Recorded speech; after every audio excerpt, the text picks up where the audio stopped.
SSD और SSD। SSD SSD का मतलब hard disk drive and solid state drive. इसके जो भी गुण हैं, जो परफॉर्मेंस है, सबसे पहले हमने लिखा है 3, 1 2 3। तीसरा पहला है साइज और परफॉर्मेंस, दूसरा है आपका ड्यूरेबिलिटी, और तीसरा होता है साइज और लुक फैक्टर। तो ये 3 बताते हैं। 6 और चीजें इसके बारे में जानकारी देनी है, उसको बताएंगे। तो इसका सबसे पहले क्या लिखा है कि SSD और SSD माने हार्ड डिस्क ड्राइव और SSD, जो कि हमने वीडियो में दिखाया था कंप्यूटर में। SSD और SSD में क्या अंतर है? सभी लोगों ने देखा है, उसमें प्लेटर पे काम होता है, SSD में चिप पे काम होता है, प्लेटर नहीं होता, कोई मूविंग पार्ट्स नहीं होते। तो स्पीड और जो डाटा स्पीड और परफॉर्मेंस है, यहाँ पे हमने लिखवाया कि SSD SSD की तुलना में काफी तेज गति से डाटा को रीड और राइट करता है। हार्ड डिस्क में मूविंग पार्ट्स भारी मूविंग पार्ट्स होते हैं, जैसे प्लेटर, रीड राइट हेड, जो कि स्पीड को एक लिमिट में रखते हैं। मतलब क्या हुआ, जैसे जो SSD में है, SSD की जो स्पीड होती है उसकी तुलना में बहुत तेज होती है। हार्ड डिस्क की तुलना में, जो हार्ड डिस्क होता है उसकी तुलना में कम से कम 10 गुना से भी ज्यादा। यदि वो डाटा को 10 MBPS में रीड करता है, तो ये SSD कम से 100 से 150 MBPS में रीड कर सकता है और राइट कर सकता है। ठीक है। तो जो भी हार्ड डिस्क में होता है मूविंग पार्ट में क्या होता है कि प्लेटर होता है, प्लेटर घूमता है, बताए थे। प्लेटर घूमता है तो वो क्या होता है कि बैटरी बिजली की भी ज्यादा खपत करता है। जो SSD में होता है वो चिप पे काम करता है, चिप में कोई भी मूविंग पार्ट नहीं होते। तो जिस चीज में मूविंग पार्ट नहीं है तो वो क्या होता है कि वो आपका बिजली भी बहुत कम खाता है। चलिए बस देख लें। जैसे प्लेटर, रीड राइट हेड, जो हार्ड डिस्क में मूविंग पार्ट होते हैं, जैसे प्लेटर होता है, प्लेटर हमने आपको बोल दिया है, जिसमें कि पूरा डाटा रीड और राइट होता है, जो स्पीड को एक लिमिट में ही रखते हैं। प्लेटर होता है जो हार्ड डिस्क है 1200 RPM, 6200 RPM, जो भी RPM होता है। तो जितना ज्यादा RPM का हार्ड डिस्क होता है, माने उसकी राउंड पर मिनट जितनी ज्यादा होती है, उसकी स्पीड उतनी ज्यादा होगी। लेकिन फिर भी SSD से बहुत कम होता है। SSD में कोई भी मूविंग पार्ट नहीं होता, इसलिए उसकी स्पीड बहुत ज्यादा होती है। पहले जो हम लोग का जो है होता था, हम लोग हार्ड डिस्क पे ही काम करते थे। फ्लॉपी डिस्क ड्राइव तो बहुत ही लो क्वालिटी का आज के दिन में। फ्लॉपी डिस्क ड्राइव का समय खत्म हो गया, क्योंकि हमें बताया था, लिखवाया भी था। तो फ्लॉपी डिस्क ड्राइव को छोड़िए, यहाँ पे SSD और SSD की बात करते हैं।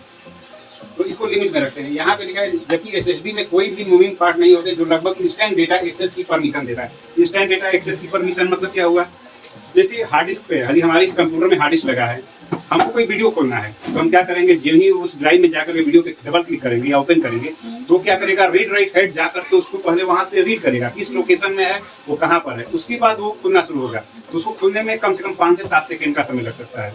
लेकिन क्या होता है कि SSD में वो चिप लगा होता है, उसको जब हम वहां से, जो SSD में हमारा वीडियो चाहे कोई भी डाटा स्टोर है, जब भी इसको डबल क्लिक करके खोलते हैं चाहे ओपन करते हैं, तो तुरंत उसको एक्सेस करते हैं, तुरंत पार्ट खुलता है। जैसे कि हमारे सिस्टम में SSD लगा है, यदि पहले किसी के सिस्टम यदि हार्ड डिस्क लगा है, तो उसको कंप्यूटर पे जब भी ऑन करोगे तो उसमें कम से कम 1 मिनट या 1.5 मिनट का समय लग सकता है उसको ओपन होने में, सिर्फ हार्ड डिस्क से। SSD का अर्थ करता है कि बहुत तेजी से अपनी पावर पोस्ट को, मैंने पावर ऑन सेल्फ टेस्ट को पूरा करने के बाद बहुत ही तेजी से वो खुल जाता है, मात्र 7 से 8 सेकंड में। कहाँ 1 से 1.5 मिनट का समय लग रहा है, कहाँ से 5 से 7 से 8 सेकंड का समय लग रहा है। तो SSD की स्पीड बहुत ज्यादा होती है इसी की वजह से, क्योंकि उसमें कोई भी मूविंग पार्ट नहीं होते। दूसरा हमने लिखा है ड्यूरेबिलिटी। अब देखो SSD नहीं, हार्ड डिस्क ड्राइव में जो प्लेटर है अंदर लगा होता है हार्ड डिस्क में, यदि वो कहीं से भी गिर गया, 5 फीट या 7 फीट ऊपर से गिर गया, तो हार्ड डिस्क को खराब होने के चांसेस ज्यादा होते हैं।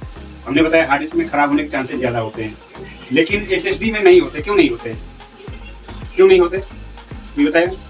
क्योंकि उसमें कोई भी मूविंग पार्ट नहीं है, कोई भी मूविंग पार्ट नहीं है। SSD में मूविंग पार्ट है, आपका रीड राइट हेड है, प्लेटर है, बहुत सारे उसमें चिप हैं। यदि सबसे ज्यादा खराब होता है उसमें रीड राइट हेड और प्लेटर, जो कि प्लेटर पे जहाँ पे डाटा स्टोर होता है, तो उसको खराब नहीं। तो कोई भी जब SSD होता है, SSD बहुत ज्यादा सिक्योर होता है। सिक्योर इसलिए होता है उसमें डाटा जल्दी खराब नहीं होता, गिरने वगैरह से खराब नहीं होगा। तभी खराब होगा जब कोई बहुत ज्यादा तेजी से मोड़ दे। उसका जो PCB प्रिंटेड सर्किट बोर्ड होता है, यदि उसमें क्रैक आ जाए तो खराब होता है। जबकि हाँ, जो भी है आपका SSD ऐसे गिरने से खराब नहीं होगा, किसी का भी SSD कभी भी SSD गिरने से खराब नहीं होता। उसके बाद क्या है, क्योंकि उसमें मूविंग पार्ट नहीं होते, इससे अचानक गिरने से डाटा लॉस या हार्डवेयर फेलियर की झंझट की समस्या नहीं होती। जैसे यदि हार्ड डिस्क आपका कहीं टेबल पर से कहीं से गिर गया, उसमें कोई भी यदि दिक्कत आई, तो जब ही हम कंप्यूटर को ऑन करेंगे तो उसमें हार्डवेयर फेलियर का एक एरर आ जाएगा, कोई ना कोई समस्या बताएगा, यानी हार्ड डिस्क को रीड नहीं कर रहा है हमारा कंप्यूटर। लेकिन जो SSD है, SSD में ये समस्या नहीं होती। SSD की स्पीड भी बहुत तेज होती है। तीसरा है साइज और लुक फैक्टर। देखो SSD क्या होते हैं, साइलेंट होते हैं। SSD जब लगा रहेगा, जब भी हम कंप्यूटर को ऑन करेंगे तो प्रोसेसर फैन की आवाज आएगी। प्रोसेसर फैन जो होता है वो चलता है इसलिए प्रोसेसर को ठंडा करने के लिए। हमने बताया भी था कि जो CPU होता है, जो प्रोसेसर होता है, बहुत ज्यादा गर्म होता है। जब ही हम ऑन करेंगे, प्रोसेसिंग जब शुरू होती है, जितना ज्यादा प्रोसेसिंग होगा उतना ज़्यादा सीपीयू हमारा गर्म होता है।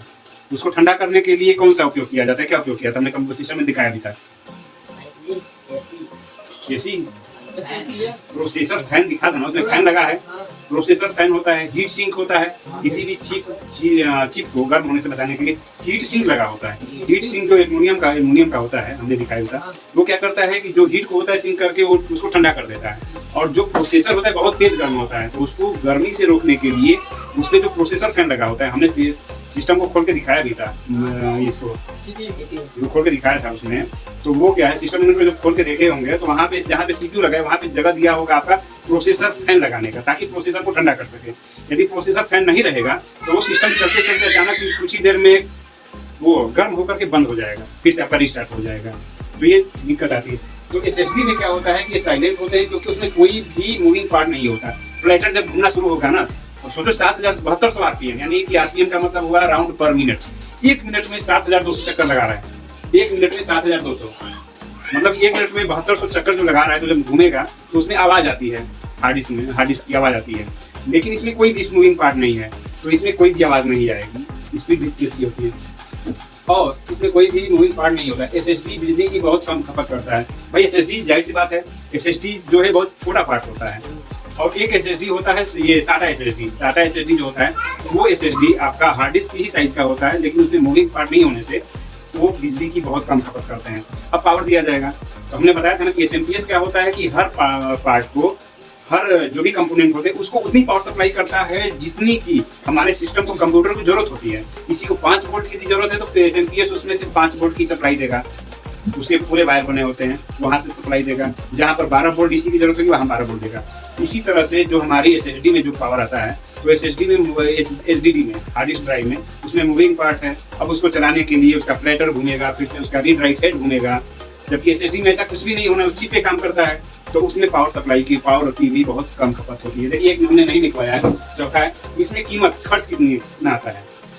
जो भी आपका हार्ड डिस्क है, हार्ड डिस्क जितने भी लोग कहते हैं, तो हार्ड डिस्क यदि आपका 1 टेराबाइट का 2000 रुपए की हार्ड डिस्क आती है, तो वही 1 टेराबाइट की एसएसडी जो आप लेंगे, तो एसएसडी कम से कम 8000 या 9000 रुपए की आएगी, या उससे भी अधिक आ सकती है। तो ऐसे हार्ड डिस्क की तुलना में आपका एसएसडी का रेट बहुत ज़्यादा होता है, क्योंकि उसमें बहुत सारे एडवांटेज होते हैं।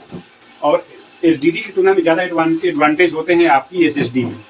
आज के डेट में जो भी कोई कंप्यूटर, अभी आप में से कोई भी कंप्यूटर खरीदने जाएगा, तो ये जरूर करेगा कि वहां पर जाने के बाद देखो प्रोसेसिंग स्पीड यदि कम रही, कंप्यूटर की स्पीड होती है ना, प्रोसेसिंग स्पीड कम रही, थोड़ा एसएसडी उसमें एसएसडी लग गया, तो थोड़ी सी स्पीड बढ़ जाती है, यानी कि रीड और राइट करने की क्षमता बढ़ जाती है। चलो आगे बताते हैं, इसको हटाते हैं।